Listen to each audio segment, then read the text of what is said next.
Hello everybody, Toreno here, and welcome to this much delayed episode of my proposed International Tank Tech Tree series. I haven't actually recorded one of these in a while. Simple reason was I went on holiday, got back, and I've just been really busy since I've been back, since August really. Just haven't had time to really sit down and record a whole episode. I do apologise for that. This episode, like I said, I was busy, so it's sort of been recorded over the past month or so, just when I've got a few minutes here and there. You can probably tell from some parts of the episodes, because unfortunately I did have a bit of a cold while recording some of it. Just to get a little bit of housekeeping out of the way before we get onto the episode proper, started making some changes to the tech tree. As you can see, I've actually started making them into proper folders. You can see here the L180 folder, and it's got all the L180 variants, some of the R35, Panhard EBR 75mm variants all in a folder. Makes it look a lot more neater. We've also got the new news that tanks are going to be going up to the 1970s, I believe it is. Planes are going to be going up to the 1960s. That was something we found out, I think, in August or early September. Obviously, I started this tech tree quite a while ago, so obviously I've missed out on some of the earlier countries, vehicles that they could have had. For example, Austria could have had a tank destroyer, Belgium could have had a 90mm armoured car, Canada probably could have had some vehicles. I'll probably start introducing the more modern vehicles from the next episode onwards, so with Egypt. All the tanks from Czechoslovakia and before are still going to be to the old standards, only up to the 1960s or 50s I think it was, which is unfortunate, but I will go over those new tanks that could be added for the countries before before Egypt in another time, in another episode. But let's get on to the episode, which, as tradition, starts with a little bit of background history of the country we're looking at, which is Czechoslovakia. Now, during the time period of War Thunder, which sort of starts with vehicles from the 1930s, Czechoslovakia was quite a young country. It was only formed at the end of World War I, out of the ruins of the Austro-Hungarian Empire, and it lasted till the 1990s, when it finally became the Czech Republic and Slovakia. You still get some people who call it Czechoslovakia for some reason, but it was quite a powerful country, because when it was formed it had quite a lot of the industry from the Austro-Hungarian Empire, which obviously made it quite powerful and gave it quite a big arms industry. And this, by extension, gave Czechoslovakia the resources needed to produce tanks. And they did produce quite good tanks. Well, there were some designs that weren't that great, but on the whole they were generally good, decent designs. If we go to the LTVZ folder here, the LTVZ 35 and the 30A are already in game as the Panzer 35T and the Panzer 38T. And they're pretty good tanks. They're only tier 1, but for the time they were actually in service, they were about the equivalent of the Panzer III, I believe, and could hold their own against most Allied tanks. The Panzer 38T was actually developed quite a lot. It's the basis of the Hetzer, which was in service right up until the end of the war. It was even in service after the war, so they did build a pretty good design, which, admittedly, that wasn't as a gun tank as the Hetzer, but, it was a long-lived design, and remember, they only were designing tanks up to 1938, because Czechoslovakia was, of course, occupied before the war. As part of the Munich Agreement, Czechoslovakia had to give up a big chunk of the country, because the Allied nations basically hoped Hitler would just sort of give up, or at the very least they'd get a chance to rearm, and Czechoslovakia, unfortunately, was kind of thrown under the bus, and suffered quite a bit because of the occupation. They didn't occupy the whole country in one go. The Germans waited until 1939 to occupy the rest of the country, and obviously Czechoslovakia remained occupied until the end of the war. The actual initial occupation, I don't think there was much fighting, except at, my apologies if I mispronounce this, Szczecianik barracks, where about 250 Czechoslovakian soldiers held out against 1,200 Germans, suffering 2 wounded while killing numerous Germans in return. After this, much Czech equipment was taken by the Germans, as mentioned earlier, and used in the German army. The Czech resistance groups were also active during this time, which led to quite bad reprisals by the Germans, resulting in thousands of deaths. Czechoslovakians also fought alongside the Allied armies during World War II, and eventually Czechoslovakia was liberated by the Allied forces, Mainly Soviet forces, though I believe the Americans also took parts of the country at the end of the war. But ultimately, the country, well, Czechoslovakia became influenced by the Soviet Union, sort of came under their sway. Communist government ended up in power, and it became part of the Warsaw Pact. During the time it was part of the Warsaw Pact, Czechoslovakia was allowed to produce armoured vehicles. Although most of these were to Soviet designs, but they were allowed to produce a few domestically designed vehicles, one of which we'll see later on. And things carried on pretty much the same until 1968, when the Prague Spring occurred, which was basically a period where lots of reforms were passed, such as getting rid of censorship, which, improved freedom of speech and decentralisation of the government. But unfortunately, this kind of annoyed the Soviet Union, and they promptly invaded along with other Warsaw Pact nations and occupied Czechoslovakia. As a result of this, Czechoslovakia basically remained a part of the Soviet sphere of influence until 1989 with the Velvet Revolution, which resulted in the communist government being overthrown by the Czechoslovakian people. And 4 years later, the Czechoslovakia was dissolved. It became the Czech Republic and Slovakia. Like I said earlier, some people do still seem to think Czechoslovakia is around and do refer to Czechoslovakia, but no, it has been dissolved since 1993. It's just the Czech Republic and Slovakia. So that was just a brief history on Czechoslovakia, so let's get straight into the episode. Now, the first Czechoslovakian vehicle we're going to look at is the LTVZ-34, which is going to be the beginning of the LTVZ folder in the tech tree. Now, as the name suggests, the LTVZ-34 is the predecessor of the LTVZ-35, which is already in-game slightly modified as the Panzer 35T, which we'll talk about in a little bit. Now, unfortunately, I've had to rely on online sources because my books don't actually list this tank, because it was only built in very limited numbers and it's kind of overshadowed by the LT-35 and the LT-38. However, from what I've read, it's actually very similar to the LT-35. It has the same gun, but it has less armour. It only has a maximum of 15mm of armour compared to the LT-35's 25. And it's a bit slower. In my book, the LT-35's listed as doing 25 miles per hour. The LT-34 is listed as doing 19 miles per hour. Now, like I said, the LT-34 has the same gun as the LT-35, so we're going to really quickly go into War Thunder itself and just check what the stats are for the gun in-game. So here we have the LT-35, or the Panzer 35T as it's called in the game, because this is the captured German variant with a few minor differences. Now you can see there's 4 different shells. There's high explosive, APCBC, armour piercing capped to ballistic capped, APCR, and the APC, armour piercing capped. Now 3 of these, the armour piercing capped, APCBC, and the high explosive, have the T designation, which from what I recall is a German designation basically saying Czechoslovakia. So these 3, I'm guessing, are captured shells. The Panzer Grenadier 4, the APCR round, doesn't have a T designation, so presumably this is something the Germans created themselves. As this is going to be part of the international tech tree, as a Czechoslovakian vehicle, we probably wouldn't get the Panzer Grenadier 4 or the APCR, so it'd probably just be the APC, APCBC, and the high explosive. Now, armor-piercing capped, ballistic capped, at 0 degrees, 10 metres does 55mm, at 2000 it does 20, so reasonably good. Armor-piercing capped, now this does, at 0 degrees, does 47mm at 10 metres and 17 at 2000. But as you can see, the APC-BC round is basically superior to the APC in pretty much every way. So this would be a reasonably good gun, should be able to deal with, it's already used on the Panzer 35T, so it should be able to deal with, very early tier tanks already in the game. Now, the last major stat we need to look at is crew, and there was only 3 crew. There was a driver, some sort of bow machine gunner or radio operator, and the commander, who had to aim the gun, load the gun, and just generally command the tank.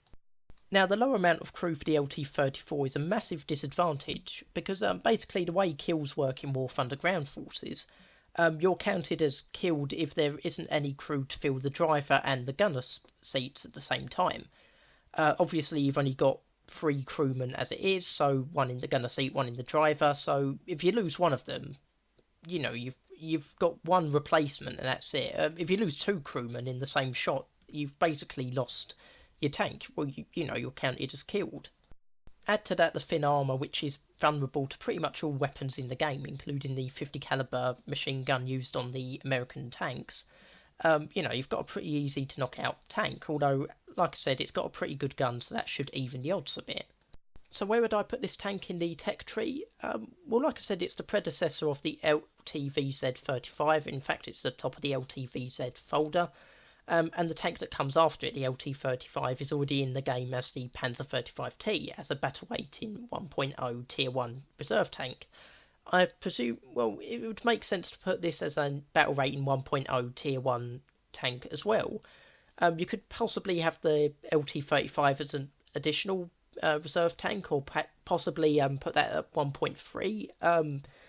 May be a little too high for it, perhaps, but I don't think it would do too bad there, but basically 1.0 for this tank I think would be the best place for it. You'd have to use it for ambushes and flanking shots because it's thin armour, but it's got a pretty good gun. Like I said, the gun's already in game, and I think the tank would be, pretty good in War Thunder. Now the next tank is the successor of the LTVZ-34, the LTVZ-35. Now, from what I understand, it did have some problems, technical problems, when it was first developed.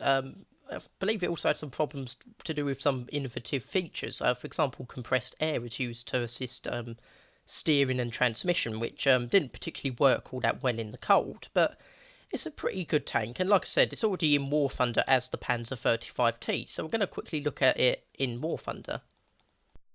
So here you can see the Panzer 35T, which is the LTVZ-35 after the Germans had taken over it and made some modifications. And it would be quite similar. It would be pretty much the same, pretty much the same armour. Interestingly, this bit of armour here is actually better than on the Panzer 38T, so, just a fun little tidbit. But there are a few kind of major changes in the inside, namely to do with the crew and the ammunition. You may remember the LTVZ-34 had 3 crew. Now, here you can see there are 4 crew on the Panzer 35T, but apparently this wasn't how it was with the Czech version, like when the Czechoslovakians actually started making it.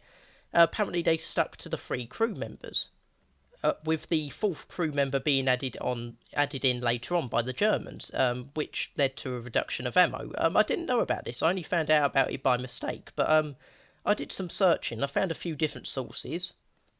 For example, page 63 of Operation Barbarossa, the Complete Organisational Statistical Analysis and Military Simulation, Volume 2A, Tanks Encyclopedia, and Ukton Panzer. So I found a few different sites and books that all kind of suggest, or they state, that basically the 4th crew member was added in later on, which led to the ammunition being reduced from 78 to 72. And you can see here there are 72 shells, so that would suggest there is some truth to it, and this would make the LTVZ-35 different from the Panzer 35T, because obviously less crew means it's a bit more vulnerable, which, it would mean there is some difference between the LTVZ-35 and the Panzer 35T. Not a massive difference, but still, I think it would be nice to have the LTVZ-35 in game, although I could also understand why Gaijin might not add it in, because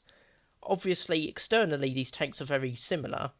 Well, they are basically the same tanks, just the Panzer 35T's German service with modifications. So they'd be very, they'd look exactly the same, basically, except for different markings, perhaps. That wouldn't be very good for realistic battles or simulator battles. And just having one less crew member and a few extra shells, Gaijin might think, isn't worth having it as a separate tank. I would like to see it added in, simply because it is a Czechoslovakian tank, and it would be like adding France in, but only adding their vehicles as captured vehicles on the German side. But I would like to see it, but I could understand why it might not be added in.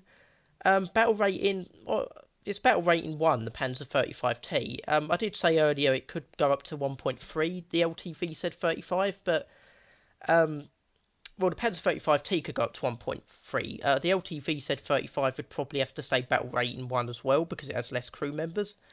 I would like to see the tank added, but I could understand why, it probably wouldn't be added. But I thought I'd add it on this list, just so you're aware that there are some differences between the LTVZ-35 and the Panzer 35T.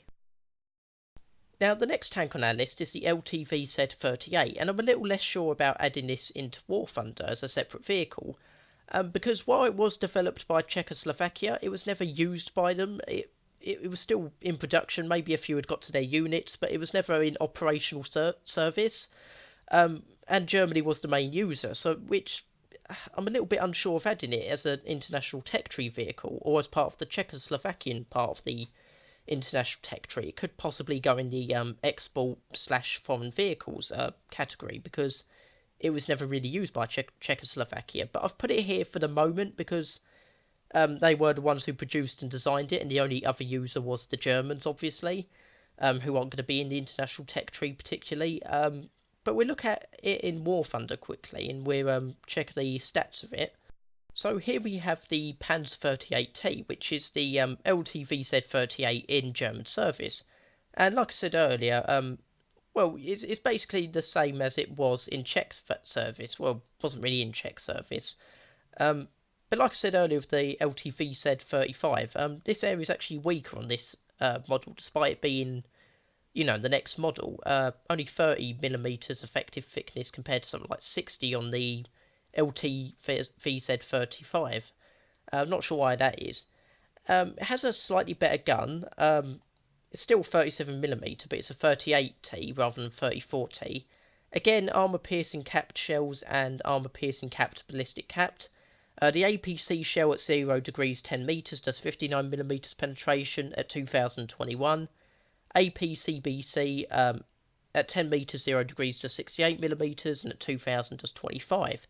Again, I don't think we'd get the Panzer Grenadier 40 because that does seem to be a German shell, although it's also the most effective shell. But again, the Panzer 38T, or the LTVZ-38, is different in that it should, again, only have 3 crewmen. Again, I've got that information from Operation Barbarossa, the Complete Organisation Statistical Analysis Military Simulation Volume 2A, page 64, which states that 3 ammunition bins were removed to make room for the extra loader. And again, I can't remember exactly, but I think the 3 ammunition bins being removed equals about 18 shells being removed, which in Czech service it would have about 108 shells. So again, more ammo, and it would have one less crewman, which would make it technically more vulnerable. And again, while I would like to see it added, I could understand why Gaijin might not have it added. Because again, it looks pretty it's basically the same tank, but with out German modifications. It would look extremely similar to the Panzer 38T. If we look at information quickly, the information doesn't seem to show any external changes, although it says there's increased armour of the ball mount machine gun and different radios, which again won't affect us. So the tank would, they'd look pretty identical, the tanks would. So it would cause a lot of friendly fire incidents. While I would like to see the tank added, I could completely understand why Gaijin might decide not to add it, because it would cause, too many problems and it's not different enough. But I thought I'd add it here just in case, even if it's used as a event vehicle. That would be quite good. A limited edition event vehicle or something. And again, battle rating, 1.3 seems about the right place for it. Can't really see it being any higher than that. And yeah, like I said, I wouldn't mind it being added into the game, but I could completely understand why Gaijin might not. But I thought I'd add it to the list again, just so you was aware that the Panzer 38T and the LTVZ-38 aren't, exactly the same tanks. Or they're the same tanks, but they have, they do have differences.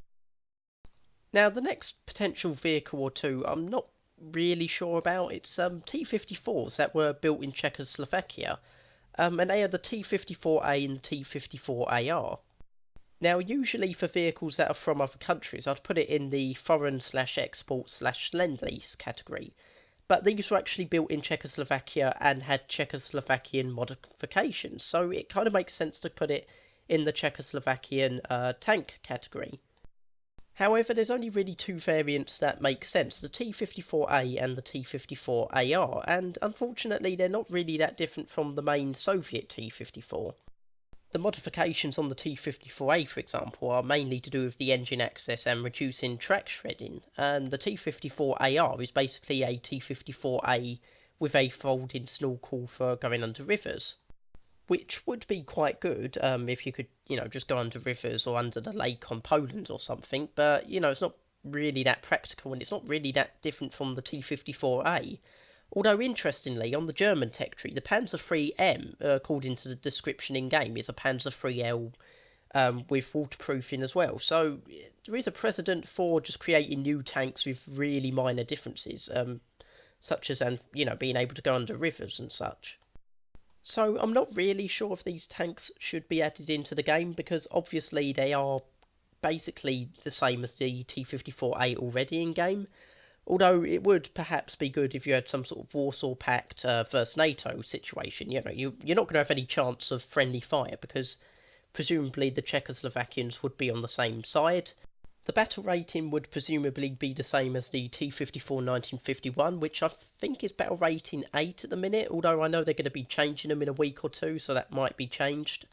But yeah, I suppose these could be considered for being added in, but not a massively high priority, if I'm honest. Now, this next vehicle caused me a whole heap of trouble trying to find any information about it. All I could find was the information in my book, the Illustrated Encyclopedia of Military Vehicles, which stated it was called the S3 Light Self-Propelled Gun, and there was 3 variants of it, a 37mm gun, 66mm gun variant, and a 37.2mm gun variant.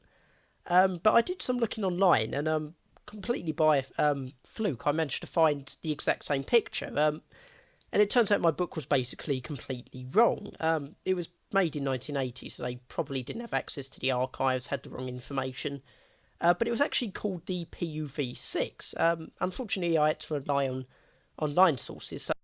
But the online sources, FEArmor.net and the For the Record blog, state that it used a 70mm Skoda Z1 40mm anti-aircraft gun with a length 71 barrel, which could fire shells at 1,000 metres a second, 40 rounds per minute. They also state it was supposed to be used as a dual-purpose weapon against aircraft and ground targets, and as such, at 2,500 metres could actually penetrate 32mm of armour. The Bofor 40mm gun in-game, with armour-piercing tracer shell, can penetrate 24mm at 2,000 metres, but has a muzzle velocity of only 874. So it's possible the Z1 could penetrate about 30mm at 2,500 metres. However, the gun had some problems. I'm not entirely sure, but apparently it was quite inaccurate, and the PUV-6 itself was very unreliable. So the gun was never adopted, and the PUV-6 just remained a one-off prototype. As you can probably guess from the picture, it didn't have that much armour, only some like 10-12mm of armour. Speed was about 25 miles per hour, and crew I think was about 5 or 6. So where would this vehicle go on the tech tree? Well, the variants in my book I'm not really going to deal with in great detail because I think the book's got it wrong. I don't think they particularly existed, but just while I'm talking about it, I would put the 37mm at battle rating 2-1, tier 1. The 66mm gun variant, I believe the 66mm gun was a K10 or K16, a gun used by the Austro-Hungarian Navy, fired a 4.5kg armour-piercing shell at about 880 metres a second, so probably tier 3-2, not sure on battle rating because I don't know the effect on armour it would have. But the actual anti-aircraft gun, the PUV-6, which I believe did exist, well, it's actually really hard to tell. The actual vehicle suggests to me tier 1-2 because it's a pre-war vehicle, but the gun is actually better than most of the Bofor guns already in game. Indeed, the only vehicles in War Thunder that really have similar penetration with regards to self-propelled anti-aircraft vehicles is the Kugel Blitz at battle rating 7, the ZSU-37 at battle rating 4.7, and the ZSU-57 at 7.7. the ZSU-37 would probably be the nearest sort of thing, and that's at tier 4. So I'm really undecided. I suppose tier 3, because it was actually meant as a dual-purpose weapon, so could feel a sort of tank destroyer role as well, but honestly it's quite hard to decide where it should go. But I think in the end it either has to go in the self-propelled anti-aircraft line at tier 3, battle rating 4 to 4.7, where it won't do too effectively against ground vehicles, but it'll still stand a bit of a chance. Or it can go in the premium line, as a premium, and honestly, I'm not sure how else to do it. It would be nice to see this vehicle added in. It's quite an unusual vehicle. Spent a long time trying to find any information about it. Hopefully it helps anyone else who's looking for information on it. And, I think it would be a nice unusual vehicle to have in the game. Now, the next vehicle we're looking at is the M53/59, which is a Czechoslovakian self-propelled anti-aircraft vehicle built after World War II. It's armed with two 30mm cannons, and these have a theoretical fire rate of about 450 to 500 rounds per gun, with a practical rate of fire of about 150 rounds per gun, because once you take into account reloading and such. According to my book and online sources, it could carry between 600 and 900 rounds of 30mm ammunition, and it carried two types, armour-piercing incendiary and high-explosive incendiary. The armour-piercing incendiary can penetrate 55mm of armour at 500 metres. It's got a muzzle velocity of about 1,000 metres a second, and it can fire its shells to about 6,300 metres, although I believe the actual effective range is about half of that, so about 3,000 metres. Moving on to armour, my books and online sources don't really say how thick the armour was, but quoting from my book, The Directory of Modern Military Weapons, the engine is at the front of the vehicle and provided with full armour protection from shell splinters and small arms fire, unquote. The only other information on the armour in my book is that it was an armoured cab, so presumably protected from shell splinters and small arms fire, like with around the engine, and that there was an armoured shutter that would be pulled down during combat in front of the windscreen to protect the driver and the commander. The maximum road speed was about 37 miles per hour. It would have been a lot slower cross-country. In fact, my book actually specifically mentions that it had quite bad cross-country mobility. Crew, my book says there's 6 crew, and some of the online sources say there were 4. My book, The Directory of Modern Military Weapons, says, quote, the driver is seated on the left and the commander on the right, and that the latter has a hemispherical plexiglass cupola in the cab roof for all-round observation, unquote. You can sort of see the cupola at the right of the cabin. It then goes on to say, quote, to the rear of the commander and driver are the 2 ammunition members who sit facing the rear, unquote. So the book's presumably on the assumption that there's 4 people in the cabin and 2 people on the gun, while the online sources seem to suggest that they're all in the cabin and they only go onto the gun when the actual fighting starts. The book sounds a bit more sensible for in combat situations, but again, I could be completely wrong. So we know there's at least 4 crew, presumably up to 6 though. It would make sense to have 2 ammunition people to actually help with loading the gun. I can't see the gunners being able to do that all on their own while actually firing the gun as well. Though of course I'm not an expert self-propelled anti-aircraft vehicle, so I could be completely wrong. So where would I put this battle rating and tiering wise? We would have to go tier 5 because it has a decent rate of fire, I think. Again, depends on the reload rate. Gaijin might have different sources that suggest a different rate of fire when taking reloading into account. It'd probably be battle rating, 7 to 8? I don't know. Compared to other tier 5 self-propelled anti-aircraft vehicles, it would be quite a small caliber weapon used on the vehicle. But ultimately, I think rate of fire is going to be more important at that tier because you're going to be dealing with quite fast jets. It could go down to tier 4 if needed, although it would be a bit weird having a post-war vehicle at that tier. But honestly, I think this would be a very nice vehicle to have for Czechoslovakia and a nice vehicle to have in the game in general. Now, the next vehicle we're looking at is a tier 1 premium, the STVZ-39, which was a prototype Czechoslovakian medium tank. I've also seen it referred to as the V8H. I don't know if that's because it's a prototype and it got a different designation when it was ordered into production, but I'll refer to it as the STVZ-39. And I've had to rely on online sources a bit, well, mostly, because none of my books really list it, because it's a prototype vehicle that was never put into mass production. And as far as I'm aware, all the sources agree it used a 47mm gun. Unfortunately, they disagree whether it used an A9 or an A11. Unfortunately, there's not a lot of information about the 47mm guns online. However, the Panzerjäger 1, a German tank destroyer, did use a 47mm Czech gun, and according to tanksencyclopedia.com, at about 500 metres it could penetrate about 45 to 50mm of armour. Now, it's possible the 47mm gun on the Panzerjäger 1 isn't the same one put in the STVZ-39, because Czechoslovakia did build more traditional anti-tank guns of 47mm. However, it does tally up with some penetration statistics I've seen by Silentstalk on the For the Record blog for the A9 gun, so it's possible some of these were put on the Panzerjäger 1. Even if it's not, I think it gives us a rough ballpark at least on how effective the tank would be. Of course, it depends on whether it got the A9 or the A11. I actually did a bit more reading up, and apparently it was meant to have the A9, but then they started testing the A11, and that was found to be superior, but they just didn't get time to put it on the tank, or the tank was never actually put into production. Production was cancelled or never started, but so it could theoretically have both guns, but it was only fitted with one, to my knowledge. The maximum armour, I believe, is about 32mm, which is an improvement on the LTVZ-38, which I believe was about, well, in-game it's 25mm maximum, 15mm minimum.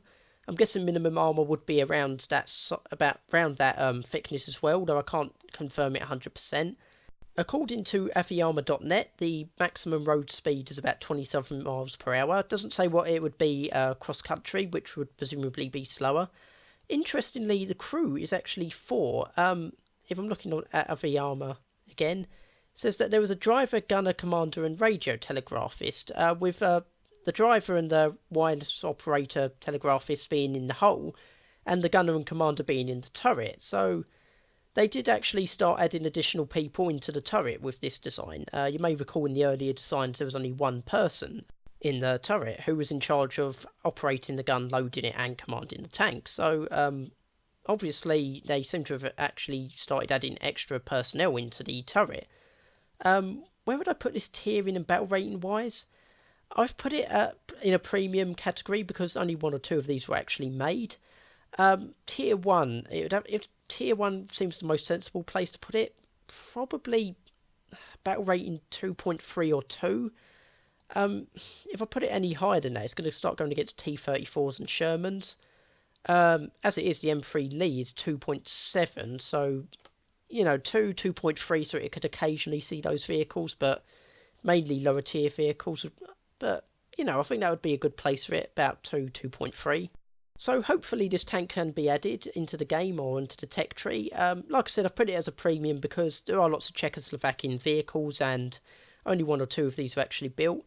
But I think it gives the Czechoslovakian part of the tech tree, a good tank for against some of the tougher enemies, and I think it would be a good addition into War Thunder. So now that we've looked at Czechoslovakian tanks, where would Czechoslovakia itself fit in with regards to events? Well, the main event I can think of is Czechoslovakia v Germany in 1938. Perhaps the Munich Agreement is not signed and all the Allied nations team up to take down Germany along with Czechoslovakia. Perhaps the Munich Agreement is signed, but Czechoslovakia fights back, perhaps on its own or with Soviet support. Remember, Germany would be very limited in what tanks it could use as well. At the time, they only had a few Panzer IVs and Panzer IIIs, and a lot of these would have been prototypes, so they wouldn't be too effective, and they were very early variants. It would be mainly Panzer IIs against LTVZ-34s and 35s, as well as maybe a few LTVZ-38s and, a smattering of other vehicles. It would be a very even fight, and I think Czechoslovakia would do very well in this event. In NATO vs Warsaw Pact events, you could also put Czechoslovakian vehicles as part of the Warsaw Pact to give more variety amongst that faction. You could possibly add the Prague Spring. As far as I'm aware, it was mostly non-violent resistance at the time. I suppose you could do an alternate reality where the Czechoslovakians fought back, but then it is going to be mostly with Soviet vehicles, and it could get very confusing. Plus, I think it would probably involve a lot of vehicles that haven't actually been added in game yet. The Prague Spring taking place in 1968, so you would have Soviet forces with the T-62 and T-64 against Czechoslovakian forces armed with T-55s and whatever else they can find, really. But there was just some ideas of events that could be added for Czechoslovakia. I think Czechoslovakia would be very good in War Thunder. I think that you could get some good Czechoslovakian-themed events for War Thunder. And I do hope the nation and the vehicles which were part of Czechoslovakia can be added into War Thunder. Or vehicles that are already in War Thunder under other nations can have a chance to serve under a Czechoslovakian flag, so to speak. But anyway, that's it for this episode.